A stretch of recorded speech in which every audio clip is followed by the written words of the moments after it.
अस्सलाम वालेकुम। आज मैं आपको मालूमात दे रही हूँ सिस्टमिक स्क्लेरोसिस के बारे में। इसकी मैं चंद तस्वीरें फिर साथ में लगा दूँगी समझाने के लिए कि क्या बीमारी है।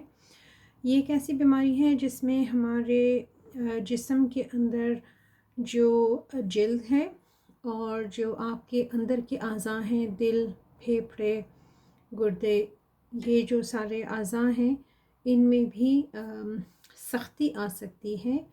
आपके जो खून की रगें होती हैं उनकी दीवारों में सोजिश पैदा होती है।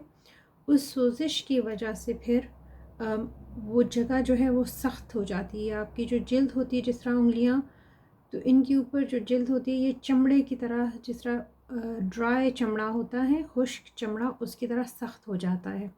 तो ज़ाहिरी बात है उसमें खून की गर्दिश नहीं होती फिर सही तरीके से। ये भी एक क़ुव्वत दिफ़ा की बीमारी है जो कि अल्लाह की तरफ से आती है। क़ुव्वत दिफ़ा अपने साथ लड़ता है, अपने जिस्म के साथ, और ये बीमारी पैदा हो जाती है। इसकी दो किस्में हैं। एक तो जो थोड़ी सी जगह पे होती है, मतलब सिर्फ़ उंगलियों में और सिर्फ़ पाँव में होती है, और थोड़ा सा उसमें मुंह में छाले होते हैं, जिल्द पे थोड़े से दाग हो सकते हैं। या फिर बीमारी ऐसी होती है कि सारे जिस्म के ऊपर, इवन चेहरे के ऊपर जो है जिल्द सख्त होती है। इंसान अपना जो मुंह होता है वो भी सही तरह खोल नहीं सकता, और इसी तरह जो अंदर के अज़ा हैं उनमें भी बहुत ज़्यादा सख्ती होती है। सबसे आम चीज़ जो इसमें होती है उसको कहते हैं रेनॉल्ड्स। इसकी तस्वीर नीचे उंगलियों की एक तस्वीर है जिसमें कि रंग सर्दी से या ज़रा सी भी ठंड लगने से उंगलियों में रंग बदल जाता है, या सफ़ेद या सुर्ख या नीलाहट सी आ जाती है। इसके अलावा जो है जिल्द, जैसे हमने पहले कहा, कि सख्त हो जाती है। इसके अलावा आपकी उंगलियों के ऊपर बिल्कुल जो उंगलियों के आखिर वाली जगह है उनमें छोटे छोटे ज़ख़म बन जाते हैं जो कि 3-3 महीने तक ठीक नहीं होते। कभी कभी आपके जो होंठ होते हैं उसके ऊपर बहुत ज़्यादा इस तरह लकीरें सी बन जाती हैं, सख्ती होती हैं। जिल्द जो होती है बाज़ जगह पे पतली होती है, जो जिस तरह हाथ में ये जगह हो गई या इस तरह जगह हो गई तो उसके ऊपर ज़ख़म बन जाते हैं, या इसी तरह एल्बोज़ के ऊपर ज़ख़म बन जाते हैं। बाज़ दफ़ा जिल्द जिस जगह से टूटती है अंदर से इस तरह चौक की तरह से, चूने की तरह से अंदर की चीज़ निकल सकती है, क्योंकि अंदर कैल्शियम की तरह की सख्त चीज़ जमा हो जाती है। कुछ लोगों में निगलने में मुश्किल होती है और मैदे में बहुत ज़्यादा ज़ख़म हो सकते हैं, जोड़ों में तकलीफ़ हो सकती है। इसके अलावा जो है सांसों में मसला हो सकता है।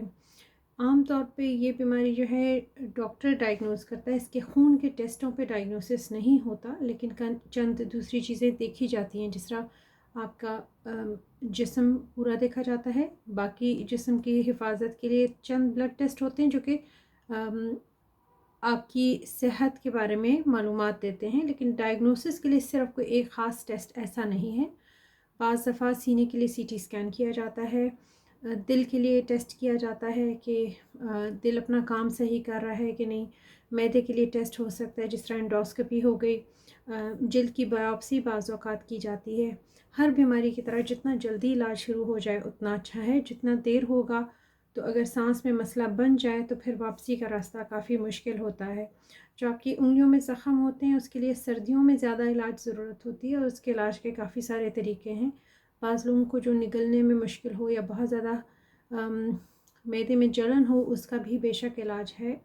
इसी तरह आपके जो जोड़ हैं उनके लिए इलाज की ज़रूरत है। बाज़ लोगों को ब्लड प्रेशर बहुत ऊंचा होता है, उससे ख़तरा होता है। जिन लोगों को दिल या फेफड़ों में मसला हो तो उसके भी इलाज की ख़ास तरीका है। स्टेरॉयड की गोली इस बीमारी में बहुत ही थोड़ी सी शुरू में दी जाती है। इस बीमारी में स्टेरॉयड जो है वो मरीज़ के लिए बहुत ख़तरनाक हो सकती है।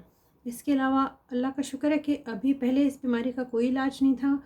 ये हो जाती थी तो डॉक्टर कहते थे बस ये आप कुछ कोशिश करें कि मरीज़ के गुजारा हो जाए, लेकिन कोई ख़ास इलाज नहीं था। अभी अल्हम्दुलिल्लाह इन बीमारियों का इलाज है।